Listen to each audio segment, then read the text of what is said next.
খোদ রাসূল করিম সাল্লাল্লাহু আলাইহি ওয়াসাল্লামকে লক্ষ্য করে আল্লাহ রাব্বুল আলামিন বলেন, নবীজি আপনি এতিমদের সঙ্গে সদ্ব্যবহার করবেন, এতিমদের ব্যাপারে আপনি দায়িত্ব পালন করবেন।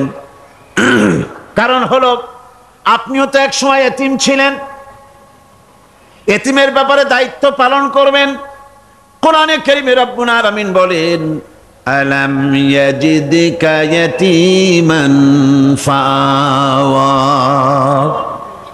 ও নবী, আমি কি আপনাকে এতিম অবস্থায় পাই নাই? আর তারপরে আমি কি আপনাকে আশ্রয় প্রদান করিনি? আপনাকে আমি এতিম অবস্থায় পেয়েছি, এরপরে আপনাকে আশ্রয় দিচ্ছি। রাসূল তো এতিমদের সরদার।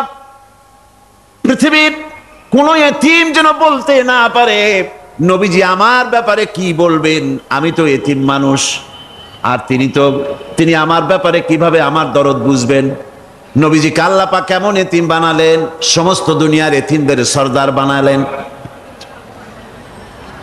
মায়ের পেটে যখন তিনি ছিলেন, 6 মাসের সময় মায়ের পেটে থাকাকালীন বাপের এতিম হয়ে গেলেন। যখন প্রসব বেদনা শুরু হয়েছে মায়ের, দুনিয়ায় যখন তিনি আসবেন, হযরতে আমেনা ঘরের ভিতরে বসে তার অবস্থাটা কি? এই সন্তান পৃথিবীতে আসতে পরে যিনি সবচাইতে বেশি খুশি হবেন, তিনি তো আজ দুনিয়ায় নাই। মনের ভিতরে কত কষ্ট। আল্লাহ রাব্বুল আলামিন তার হাবিবকে দুনিয়া আনলেন। রাসূলের দাদা ঘরের সামনে তাঁবুর সামনে দাঁড়ায়া তায়েফ থেকে আগত সাদিয়া গোত্রের লোকদেরকে বলতেছেন, এই ঘরের ভিতরে একটা এতিম বাচ্চা আছে, বেশি টাকা করি দেওয়া যাবে না, যদি দয়া হয়ে নিয়ে যাও। গরিব মানুষ, এতিম মানুষ দেখে শুনে কেউ আর নিতে চায় না। সবশেষে এলেন ভাগ্যবতী মেয়ে, ভাগ্যবতী মহিলা হযরতে হালিমাতুস সাদিয়া। তিনি এসেছেন, কোনো ছেলে পেলে পায় নাই, সকলের শেষে তিনি এসেছেন। আব্দুল মুত্তালিব বলছেন, এই ঘরের মধ্যে একটা এতিম বাচ্চা আছে, দয়া হলে নিয়ে যেতে পারো। তিনি স্বামীর সঙ্গে পরামর্শ করলেন, এরপরে বললেন, যদি দেখতে অন্তত ভালো হয়, মন যদি ভালো লাগে নিয়ে যাব, একেবারে খালি হাতে ফিরে যাওয়ার চাইতে তো ভালো। হযরতে হালিমা বলেন, আমি ঘরের মধ্যে প্রবেশ করলাম, মা আমেনার কোল থেকে শিশু মুহাম্মদ সাল্লাল্লাহু আলাইহি ওয়াসাল্লামকে যখন আমি কোলে নিলাম, আমি হুজুরের চেহারার দিকে নজর করে দেখলাম, আমার কাছে মনে হলো যেন পূর্ণিমার চাঁদটা আমার কোলে ধরা দিয়েছে। রাসূল কি শিশু মুহাম্মদ সাল্লাল্লাহু আলাইহি ওয়াসাল্লাম কি যখন নিয়ে বাড়ির দিকে রওনা হলাম, যে গাধা আমার সকলের পেছনে এসেছে, সেই গাধা এখন সকলের আগে ছুটে চলে যায়। এরপরে বাড়ি যখন নিয়ে গেলাম, কুয়ায় পানি বাড়লো, গাছে ফসল বাড়লো, খেজুর গাছে খেজুর বাড়তে লাগলো, জমিনে ফলন বেড়ে গেল। রাসূলের দুধ বোন সাইমা রাসূলকে নিয়ে মুহাম্মদ সাল্লাল্লাহু আলাইহি ওয়াসাল্লাম তাকে দোলনা নিয়ে দোল দিতেছে। কি আশ্চর্য অবস্থা! সাইমা তাকে দোল দিচ্ছে আর বলতেছে, বেঁচে থাকুক মুহাম্মদ সাল্লাল্লাহু আলাইহি ওয়াসাল্লাম, সে দীর্ঘজীবী হোক। কবি লিখতেছেন, কি আশ্চর্য কথা! বেদুইন বালিকা কারে নিয়ে দোল দেয় সে কি তা জানে? বিশ্বনবী মুহাম্মদ রাসূলুল্লাহ সাল্লাল্লাহু আলাইহি ওয়াসাল্লাম এভাবে এতিম অবস্থায় জীবন তার শুরু হলো।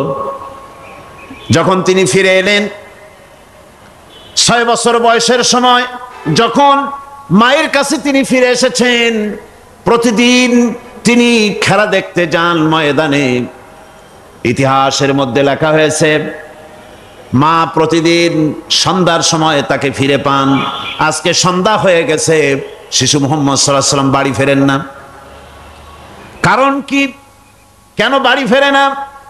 সন্ধ্যার দিকে তিনি চলে গিয়েছেন পাহাড়িয়া ময়দানে, যে দেখেন ধুধু করতেছে চতুর্দিকে, সন্ধ্যা হয়ে গেছে, অন্ধকার হয়ে গেছে, কোনো ছেলে পেলে নাই, কেউ নাই। পাহাড়ের পাদদেশে বসে শিশু মুহাম্মদ সাল্লাল্লাহু আলাইহি ওয়াসাল্লাম কাঁদতেছেন। মা প্রশ্ন করলেন, বাবারে, সন্ধ্যা উত্তীর্ণ হয়ে গেল, কেন একা একা বসে বসে কাঁদো? তিনি বলছেন, মাজি, আজ কদিন খেলা দেখতে আসলাম ময়দানে, প্রতিদিন দেখি যখন সন্ধ্যা হয়ে যায় মুরব্বী শ্রেণীর কিছু লোক আসে, ছেলেকে নাম ধরে ডাক দেয়, ছেলেরা দৌড়ে তারা বাবার কাছে চলে যায়, আর বাবা ছেলেকে কোলে নিয়ে মুখে চুমা দিয়া বাড়ির দিকে নিয়ে যায়। আমি আজ কদিন পর্যন্ত এই ময়দানে এলাম, কোনোদিন সন্ধ্যাবেলায় তো কেউ এসে আমাকে মোহাম্মদ বলে একটা ডাক দিল না। আমার আব্বা কি নাই?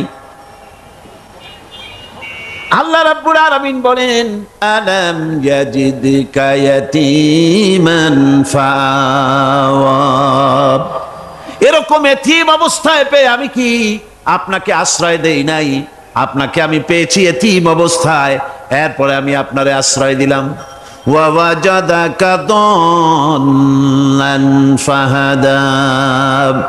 এরপরে আমি আপনাকে পথ হারা পেলাম, আমি আপনাকে পথের দিশা দিয়া দিলাম। ওয়াজাদাকা আইলান ফাআগনা। এরপরে আমি আপনাকে দরিদ্র অবস্থায় পেয়েছি, তারপরে আমি আপনার দারিদ্র মুক্ত করেছি আপনাকে। সুতরাং ফাআম্মাল ইয়াতীমা ফালা তাকহার ওয়া আম্মাস সাইলা ফালা তানহার ওয়া আম্মা বিনি'মাতি রাব্বিকা ফাহাদ্দিস। সুতরাং নবী, ইয়াতীমের প্রতি নির্মম ব্যবহার করো না, ইয়াতীমের প্রতি ভালো ব্যবহার করো, নির্মমতা দেখায়ও না। আর ভিক্ষুককে ধমক দিও না, রূঢ়তা দেখিও না, আর আল্লাহর নিয়ামতের প্রশংসা করো।